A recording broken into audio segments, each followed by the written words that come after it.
Donc je disais donc là on a une fonction paire et la question qu'on m'a posée c'est quoi une fonction impaire? Et Loïc il a dit c'est quand le moins il sort de la fonction. Donc il a raison. Impaire c'est lorsque f de moins x est égal à moins f de x. Donc le moins sort de la fonction. Et la courbe associée à une fonction impaire, la courbe elle est symétrique par rapport à l'origine du repère. Donc par exemple tu prends 1 sur x, c'est une fonction impaire. Vous voyez, il y a une symétrie par rapport à l'origine du repère. Et si tu prends une fonction paire, la fonction de référence qui est paire, c'est la fonction donc x carré. D'accord? Et là, elle est symétrique par rapport à l'axe des ordonnées. Donc là, quand tu as x, et là, quand tu as moins x, ben, les images sont les mêmes. D'accord? Donc là, f de moins x et x et f de moins x ont la même image. Donc f de moins x égale f de x. Et là, quand tu prends par exemple un x ici, là, tu as son image. Mais si tu prends son opposé, moins x, ben, l'image, c'est l'opposé de f de x. Donc là, tu as moins f de x. C'est bon? Oui, c'est bon. Voilà. Ça, il faut bien avoir en tête que paire, c'est symétrique par rapport à l'axe des ordonnées. Impair, c'est symétrique par rapport au centre, à l'origine du repère. Alors, on y va. Une fois qu'on a vu, vous voyez, si vous disiez au sujet, admettons que vous n'avez pas compris les deux, c'est pas grave, mais déjà, on peut rapidement y arriver. Donc, petit 1 à, ben, limite, ben, j'ai que la limite d'exponentielle de x, c'est plus l'infini quand x tend vers plus l'infini. Et je sais que la limite de x de moins x, pardon, quand x tend vers plus l'infini. Bon, soit j'écris 0 tout de suite, ou alors je peux dire que c'est pareil que la limite de x. Cette fois-ci, il y a x et pas moins x, et du coup, je change les signes, là, c'est pas plus, là, ça devient moins. Ok? Donc là, je tiens quand même à montrer ce petit point de détail. Ici, j'ai mis là et là. Là, je mets plus rien, par contre, j'intervertis.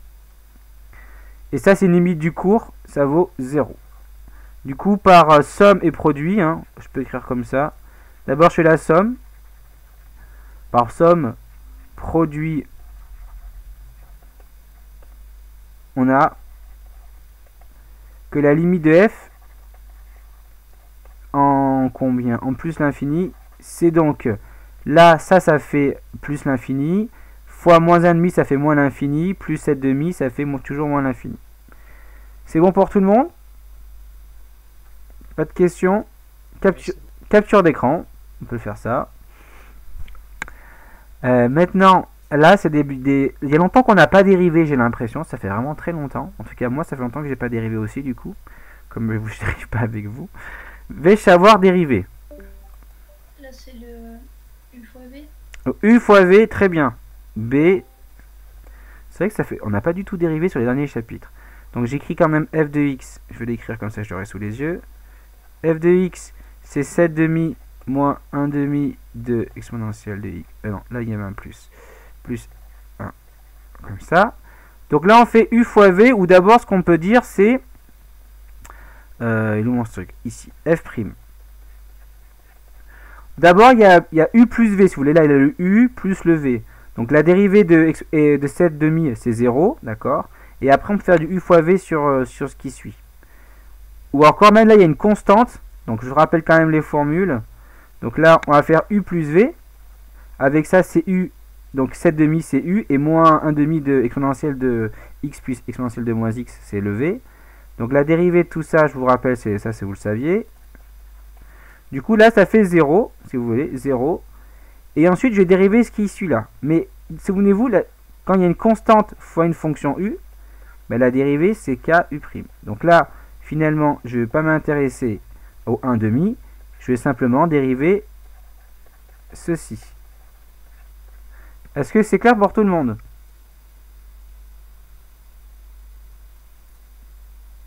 Oui? Oui. Donc, et ensuite, en fait, il n'y a pas du U fois V, je me rends compte. Ensuite, donc là, je vais dériver une somme, d'accord? Je rappelle que la dérivée, donc le 0, j'ai besoin de l'écrire. 1,5. La dérivée d'une somme, je l'ai écrit ici, c'est la somme des dérivées. Donc U', V'. Là, je vais faire exponentielle de x. Là. Et lui, ça va faire moins exponentielle de moins x. D'accord? Là, je vais justifier, bien sûr, car la dérivée d'exponentielle de x, vous savez, c'est exponentielle de x.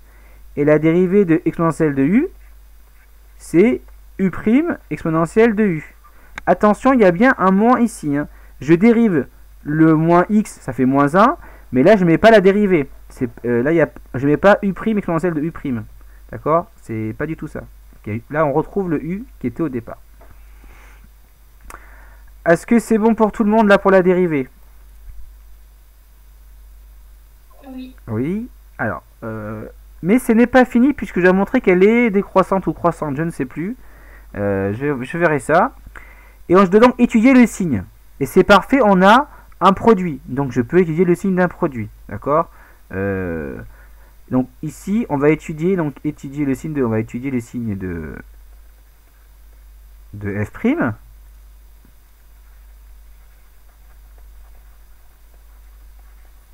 D'accord? Et comme on a un produit, on n'a pas besoin de factorier, c'est bien. Cela revient à étudier le signe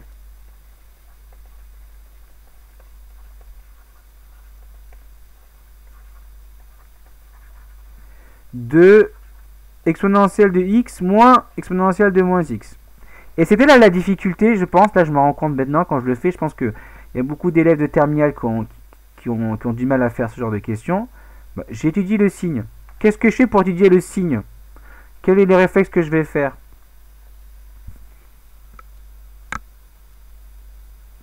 Quelqu'un propose quelque chose?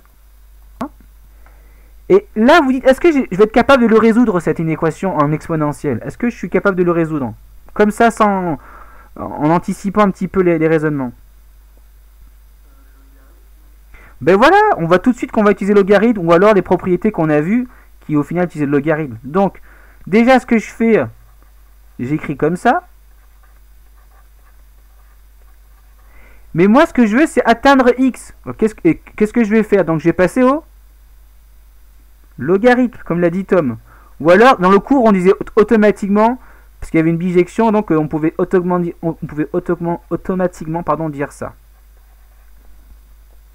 On va passer au ln, parce que comme ça fait des révisions. Donc, je vais plutôt écrire ln de x et ln d'exponentielle de moins x. Et là, je me dis, car la fonction ln, elle est strictement croissante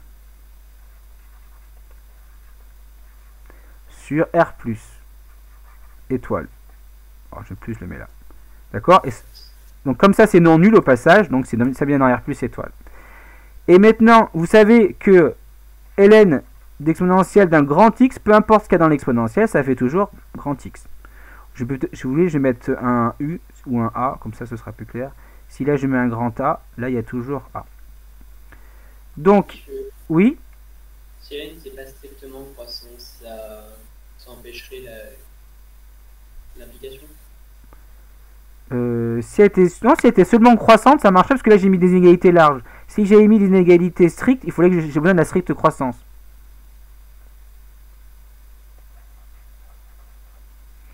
Et là je fais pas d'équivalence parce que bon, je pourrais le mettre les équivalences. Là ça marche les équivalences, qu'on a des bijections donc ça marche. Donc ici j'ai donc x supérieur ou égal à moins x. Donc là j'arrive là, c'est bizarre. Quand est-ce que x est supérieur ou égal à moins x? Bon ben qu'est-ce que je fais? Je mets tout à... Je mets x de chaque côté. Donc ça va faire 2x supérieur ou égal à 0. Donc x supérieur ou égal à 0. Donc ce que je viens de dire là, c'est que si x est positif, d'accord, on voit bien que ça c'est positif. Ok? Ça c'est positif quand x est positif. Et inversement, je peux vérifier quand x est positif, ça reste positif. D'accord? Est-ce que c'est clair ou pas? D'ailleurs, je me suis rendu compte après. Oui, c'est bon. Oui. J'ai besoin des équivalences, et de cette manière ça marche ici. J'ai plutôt mettre des équivalents, ce sera plus joli, ce sera plus correct. Hop. Et donc, c'est pas... Donc, tout est équivalent, je peux toujours remonter, je peux passer de là à là, de là à là, de là à là, de là à là, bon voilà. Donc tout est équivalent. Donc vous voyez bien que le mettre égal 0, c'est pas pertinent. Mais mettre supérieur égal à 0, c'est pertinent, c'est plus intéressant. Donc vous voyez, des fois, vous êtes à une petite idée, enfin vous n'êtes pas très loin de la bonne idée. Mais du coup, j'ai le signe d'exponentielle x moins exponentielle de moins x. Et ben, il ne me reste plus qu'à trouver un demi. Donc là, je fais mon fameux tableau de signes. Je fais mon tableau de signes. Hop. On m'a dit de travailler sur R+, si je ne me trompe pas. Donc je reste sur R+.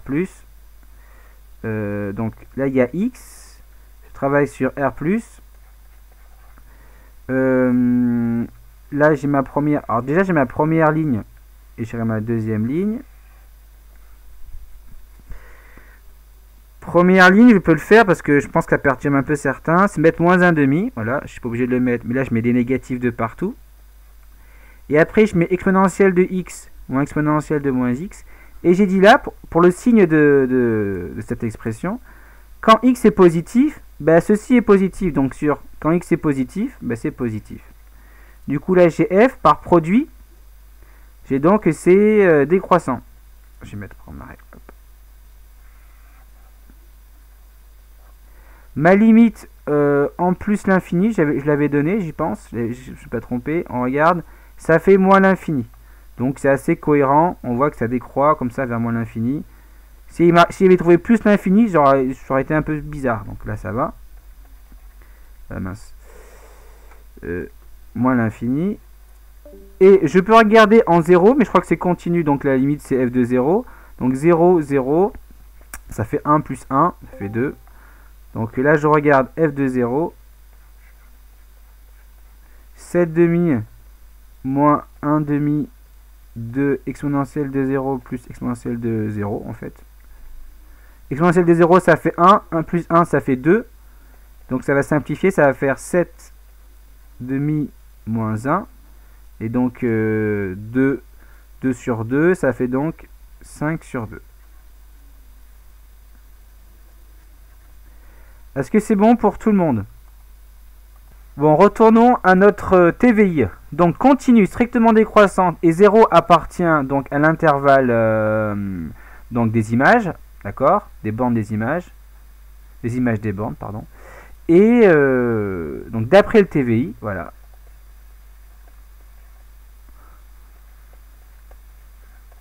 Donc, il existe une unique solution. Il existe une unique solution.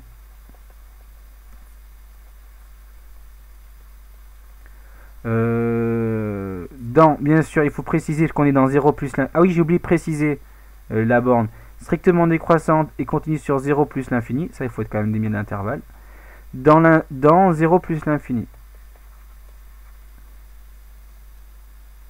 De l'équation f de x égale 0. D'accord? Donc on appellera alpha pour la suite de l'exercice. Bref. Donc on va passer à la question. Donc on a, tout à l'heure on a vu, ça c'est la fonction paire. Si vous ne saviez pas ça, c'est qu'on était pour tout x appartenant à R. Donc f de moins x, on n'a pas à le justifier, hein, mais bon, le justifier ce serait pas trop dur. Oh, donc il faut que je coupe mon portable moi. Donc f de x égale moins x, donc la fonction est paire. On peut dire ça c'est important de le dire. Donc f est une fonction paire.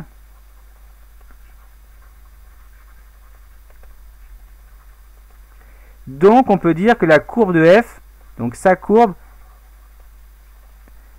est symétrique par rapport à l'axe des abscisses.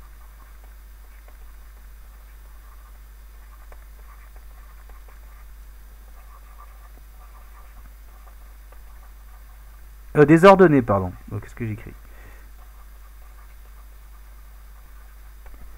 Ok. Du coup, ainsi, on peut en déduire le tableau de variation sur... Moi, j'écrirai comme ça. On peut en déduire donc le tableau de variation sur R.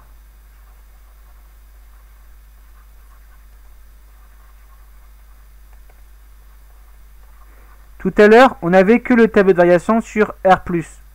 Donc si je refais mon tableau de variation ici, là, là, là je mets une petite barre. C'est pas une double barre, c'est une petite barre. Là j'avais donc 0 plus l'infini. Là je mets du coup moins l'infini. Là je mets x. Là je mets... Je sais que la courbe elle était décroissante. Ok. Comment elle est comme elle est paire, donc dans votre tête, c'est d'affaire comme ça, vous avez une fonction paire qui est symétrique par rapport donc, à l'axe des ordonnées que je mets en vert ici, d'accord? Vous avez une courbe qui fait comme ça, je sais pas, je dis n'importe quoi, elle est décroissante, elle fait comme ça. Si elle est paire, comment est l'autre partie? Elle est donc symétrique, d'accord? Du coup, bah, je la fais comme ça, donc, je vais mettre en bleu comme ça, je la fais comme ça, de la même manière. Donc qu'est-ce qu'on peut dire de la variation sur mon infini 0?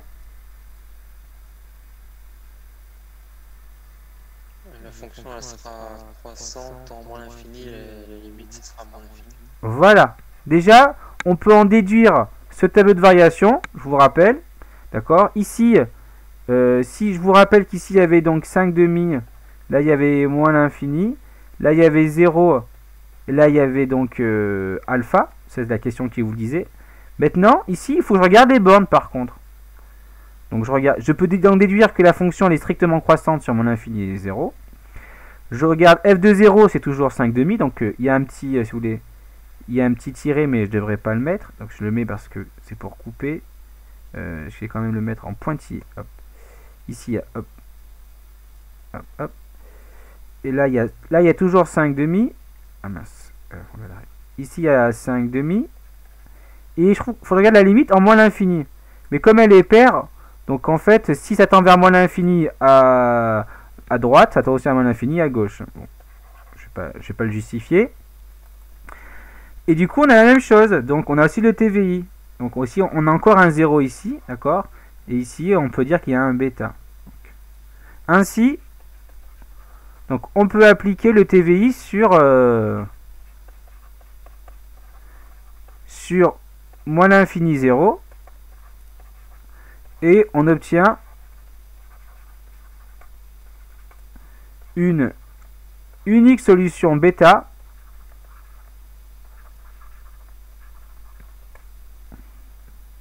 sur alors capture d'écran, comme ça j'ai passé au suivant. Ainsi on peut, il manque des mots, non? Oui, il manque des mots, il manque toujours des mots. On peut utiliser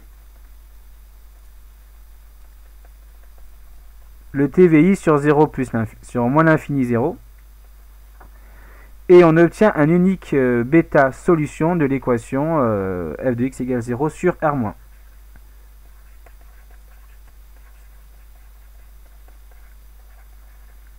Sur moins l'infini 0. Du coup, ainsi, sur R tout entier maintenant, f de x égale 0 a deux solutions, a seulement deux solutions.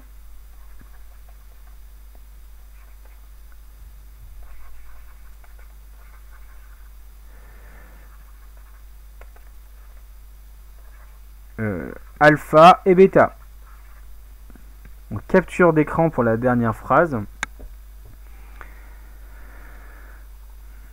Voilà, c'est terminé. Je vais terminer.